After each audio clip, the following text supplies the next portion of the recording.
ត់អ្វីម្ល៉េះតូននេះ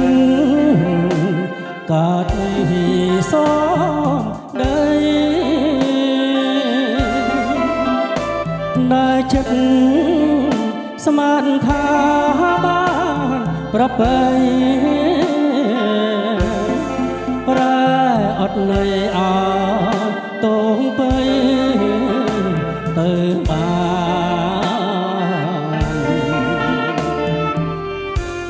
នបើសិនខំបើគួរគិតការណាប្រប្រាដល់ជីវិត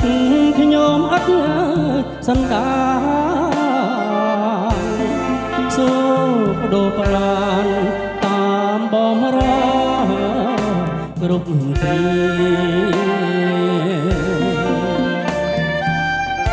អព្រមលិខិតម្ចាស់លោ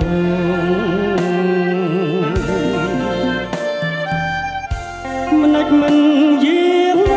កបំរាញសងខា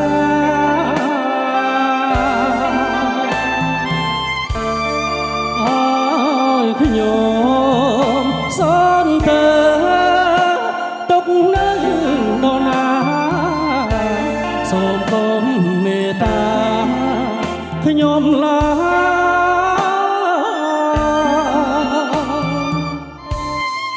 លោកនេះខកខើ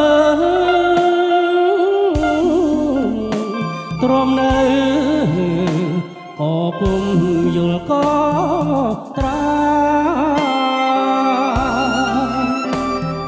ខំសាងល្អក៏មិនល្អឡើយ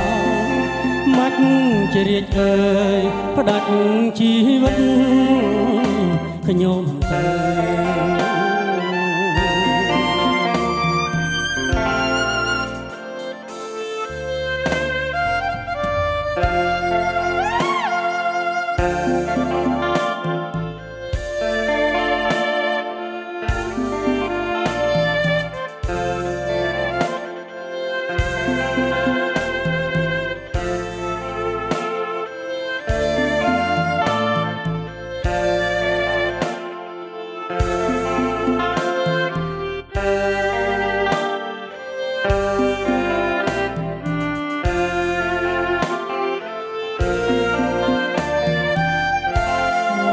ព្រមលិ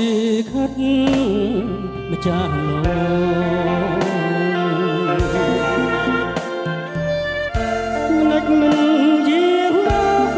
បំផ្លាញសងខា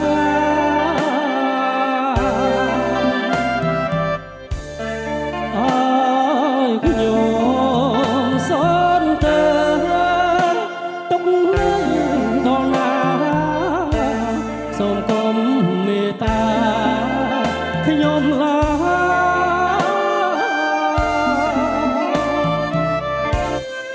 លោកនេះខ